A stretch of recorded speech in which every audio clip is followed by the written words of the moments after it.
안녕하세요. 오늘 저는 여러분들과 함께 텃밭 가꾸기, 그 중에서도 병충해를 중심으로 이야기할 씨앗들 협동조합의 이지은입니다. 반갑습니다. 텃밭 가꾸기에 대해서 여러분들과 과연 어떤 얘기부터 시작해야 될까 고민을 했는데요. 제가 처음으로 텃밭을 갔던 날이 생각이 났습니다. 그때는 지금처럼 굉장히 더운 7월 하순이었는데요. 도시에서 나고 자란 제가 텃밭에 가야 된다고 했을 때 어떤 옷을 입어야 될지부터 굉장히 고민이었습니다.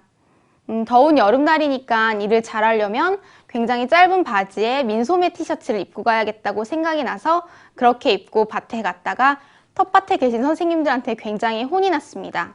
선생님들이 혼내신 것 말고도 굉장히 혼이 났던 건 바로 제 온몸을 뒤덮은 벌레들 때문이었습니다. 그 때문에 한참이나 몸에 연고를 바르고 다녀야만 했었는데요. 아마 텃밭에 가기 주저하시는 많은 분들이 아마 이 벌레들 때문에 가기 싫어하시는 분들도 분명 많이 계실 거라고 생각이 듭니다. 하지만 병충해에 대해서 우리가 아무것도 모르기 때문에 굉장히 무섭고 당황스럽지만 오늘 같이 여러분들과 병충해에 대해서 이야기해 본다면 그렇게 두렵거나 전혀 모르는 이야기가 아니라 우리도 쉽게 이해할 수 있는 부분들이구나 라고 생각하실 수 있을 것 같습니다. 그럼 지금부터 저와 함께 텃밭에서 만나는 병충해에 대해서 함께 보시죠. 텃밭에서 가장 당황스러운 순간들이 바로 작물들이 병에 걸려서 죽어 있을 때입니다. 벌레를 너무 많이 먹거나 이유 없이 다음 주에 갔더니 몽땅 죽어 있을 때 대체 이 작물들한테 무슨 일이 일어났나 많이 궁금해들 하시는데요. 텃밭들의 병에 걸리는 이유들을 잘 이해하기 위해서는 사람의 몸이 아플 때를 생각하시면 좋습니다. 사람이 병에 걸리는 이유를 잘 생각해보면 공기 중에 많이 떠도는 병원균이 건조한 환경을 만나면 사람들 몸에 침투하고 사람들 몸이 특히 허약해졌을 때 그렇게 됐을 때 병원균들이 활발하게 작용을 하면서 병에 걸리게 되는 것입니다. 텃밭도 같은 원리로 작용을 한다고 생각하시면 되겠는데요. 토양이 습할 때 습도가 70% 이상의 질척한 토양이 되면 이 병원균들이 훨씬 더 활발하게 작용을 합니다. 그렇기 때문에 토양이 습하지 않도록 건조하게 적당한 건조함을 만들어주는 것이 중요한데요. 주변에 있는 낙엽이나 잡초를 베고 이것을 말렸을 때 마른 것들을 모아서 흙 위에 덮어주시면 토양의 습도를 유지하는 데 많은 도움이 됩니다. 혹은 튼튼한 모종을 사서 심는 것도 많은 도움이 됩니다. 건강한 모종, 즉 색이 푸르고 너무 어리지 않은 적당히 자라난 작물들을 사서 심으시면 굉장히 많은 도움이 되는데요. 건강한 모종이 땅이 잘 활착하면 병에 쉽게 걸리지 않기 때문이죠. 보다 더 근본적으로 돌아간다면 건강한 씨앗을 사서 땅에 심으시는 것이 더 좋습니다. 모종보다 씨앗으로 심는 것이 훨씬 더 건강한 방법인데요. 씨앗이 처음 흙에서 발아하면서 그 환경에 적응하기 때문에 씨앗을 심는 것을 더 추천해 드립니다. 여러 가지 종자들 중에서도 외국에서 자란 종보다는 한국 토양에서 오래 나고 자란 아이들을 심어줬을 때 훨씬 더 튼튼하게 자란다는 점 꼭 기억해 두시면 좋을 것 같습니다. 지금까지 눈으로 알아보기는 어려운 병에 대해서 이야기해 보았는데요. 지금부터는 조금 더 눈에 익고 어쩌면 친숙할지도 모를 충해에 대해서 함께 이야기해 보도록 하겠습니다. 곤충 이야기가 나오면 먼저 소리부터 지르시는 분들이 많은데요. 지금부터 심호흡하시고 그리고 찬찬히 그림들 보도록 하겠습니다. 먼저 텃밭에서 가장 쉽게 만나는 진딧물입니다. 베란다 텃밭을 하시는 분들이 가장 많은 어려움을 겪는 것도 이 진딧물 때문인데요. 그림에 보시는 것처럼 초록색 진딧물도 많지만 노란색, 갈색, 검은색 등 다양한 종류의 진딧물들이 있습니다. 이 진딧물들은 줄기나 잎의 뒷면에 붙어서 즙을 빨아먹고 사는데요. 이 즙을 빨아먹은 즙을 먹고 사는 것이 바로 그림 속에 보이는 개미입니다. 개미가 이렇게 진딧물을 보호해주면서 해주는 역할이 또 하나가 있는데요. 바로 무당벌레로부터 보호해준다는 것입니다. 개미들은 이렇게 진딧물을 무당벌레로부터 보호하고 그리고 진딧물의 엉덩이에서 나오는 즙을 먹고 그런 식으로 같이 생활을 한다는 점이죠. 하지만 사람들에게는 이 진딧물들이 그렇게 반가운 존재는 아닙니다. 특히 배추 농사를 지으시면서 이 진딧물로 고통스러워 하시는 분들이 굉장히 많으신데요. 배춧잎 뒷면 하나하나를 살펴보시면 이 진딧물들이 마치 흙처럼 붙어 있습니다. 쉽게 그냥 지나치기에는 흙인가 보다 하고 넘어가는데 이것들이 하루 이틀씩 개체수를 늘려가면서 나중에는 배추 한 통을 전부 다 먹게 돼버리는데요. 저도 처음에 김장 농사를 지었을 때 흙인 줄 알고 가만히 뒀다가 배추를 절이려고 소금물에 넣었더니 진딧물들이 마구마구 떠올라서 굉장히 무서웠던 경험이 있습니다. 여러분들은 처음부터 배춧잎을 하나하나 살펴보시면서 이것들이 한두 개일 때 핀셋이나 손톱으로 잡아주시면 그렇게 끔찍한 일을 당하시지 않으실 수도 있을 것 같습니다. 그러면 이 진딧물을 잡아먹는 무당벌레들, 무당벌레는 그러면 우리에게益충일까요? 안타깝게도 모든 무당벌레가 그렇지는 않습니다. 그림에 보시는 것처럼 28점 무당벌레는 잎을 갉아먹는 대표적인 해충입니다. 무당벌레 옆을 보시면 잎맥만 남겨놓고 잎을 갉아먹은 자국이 보이는데요. 이렇게 무당벌레가 잎을 갉아먹으면 광합성을 저해하기 때문에 작물의 성장이 굉장히 더디어지게 됩니다. 이 무당벌레들은 가지과에서 특히나 많이 번식을 합니다. 가지과의 대표적인 작물들은 가지, 토마토, 고추, 이렇게 우리가 주말 농장에서 가장 많이 기르는 작물들인데요. 특히 감자밭에서도 많이 보실 수 있습니다. 지금 이게 바로 감자 줄기인데요. 잎에 구멍이 난 게 모두 28점 무당벌레가 먹은 그 흔적입니다. 처음에는 이 무당벌레를 잡아주는 게 굉장히 두려워서 날아다니는 걸 그냥 뒀었는데요. 그 개체수가 정말 많이 불어나면 에어캡 터트리듯이 손으로 하나둘씩 터트리시게 될 겁니다. 나는 살생이 싫다라고 생각하시는 분들은 잎을 하나하나 꼼꼼히 뒤집어 보시면 됩니다. 이 노랗게 생긴 게 28점 무당벌레의 알입니다. 이것을 엄지손톱으로 하나하나씩 눌러주시면 나중에 이것들이 무당벌레로 부화하는 것을 막아줄 수 있겠죠. 그렇기 때문에 텃밭에 가실 때는 특별히 잎의 뒷면을 잘 살펴보셔야 합니다. 보통 서서 텃밭을 가만히 보면 아무것도 보이지 않기 때문에 벌레에 피해가 없다고 생각하시는 분들이 많은데요. 벌레들은 잎의 윗면은 뜨거워서 잘 머물러 있지 않습니다. 그렇기 때문에 잎 뒷면 그리고 뿌리 가까운 부분을 항상 꼼꼼하게 봐주시는 것이 중요합니다.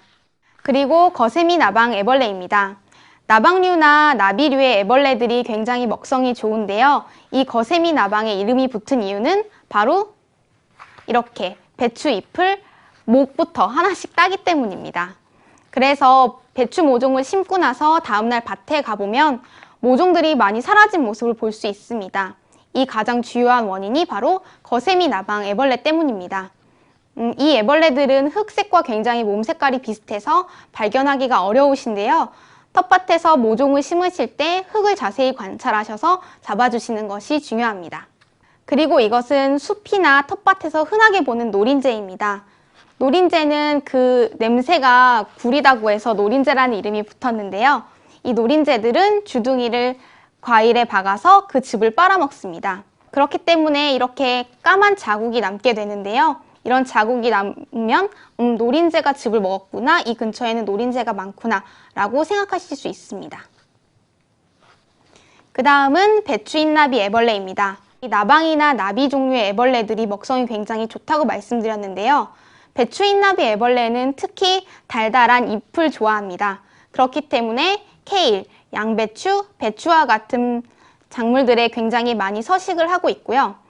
먹성이 굉장히 좋아서 배추 한 통을 다 먹을 정도로 그렇게 활발히 움직이는 아이들이기 때문에 보시는 대로 잡아주시는 게 또 중요합니다. 배추잎나비 애벌레가 초록색이라서 발견하기가 어려울 거라고 생각하시는데요. 먹은 만큼 많이 배변 활동을 하기 때문에 검은 똥자국이 있으면 그것들을 잘 따라가시다 보면 이 배추잎나비 애벌레를 찾으실 수 있습니다. 그 다음은 벼룩잎벌레와 좁은 가슴잎벌레입니다. 굉장히 작아서 눈으로 확인하기조차 어려운 아이들인데요. 심지어 움직임도 굉장히 빨라서 눈으로 발견하기가 어렵습니다. 이 좁은 가슴잎벌레 같은 경우에는 배추를 이렇게 초토화시키는 굉장히 작지만 무서운 친구들인데요. 이 곤충들의 특징은 한 자리에서 여러 해 동안 다시 태어난다는 점에 있습니다. 그렇기 때문에 이 밭에서 배추를 심었으면 다음 해는 다른 밭에서 배추를 심어야만 합니다.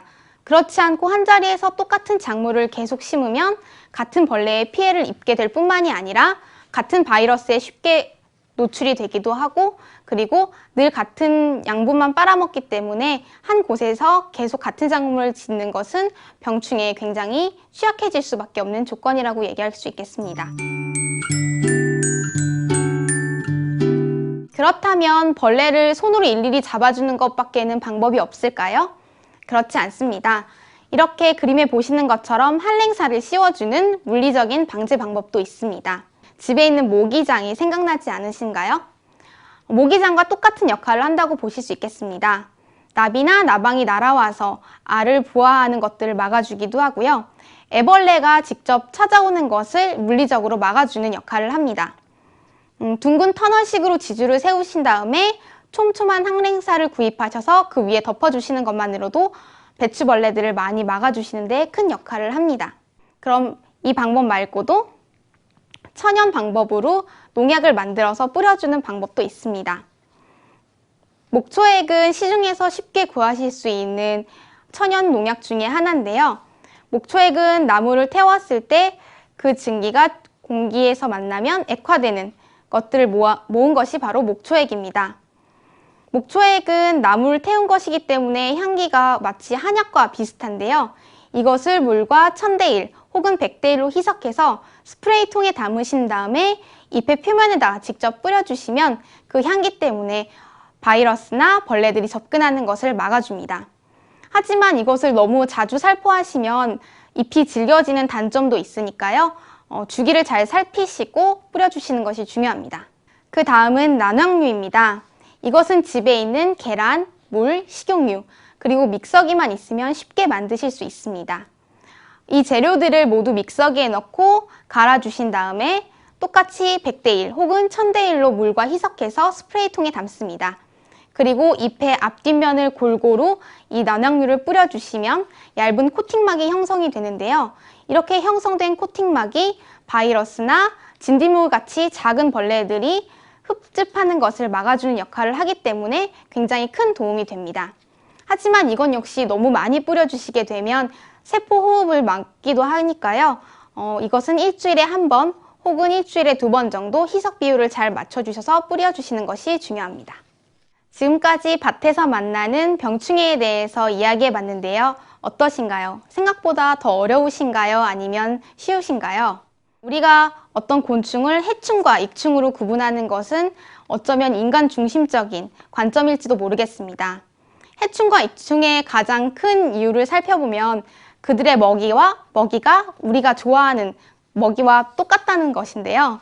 만약 배추인나비 애벌레가 배추를 좋아하지 않았다면 우리는 아마 그 애벌레를 해충이라고 부르지 않았을 것입니다.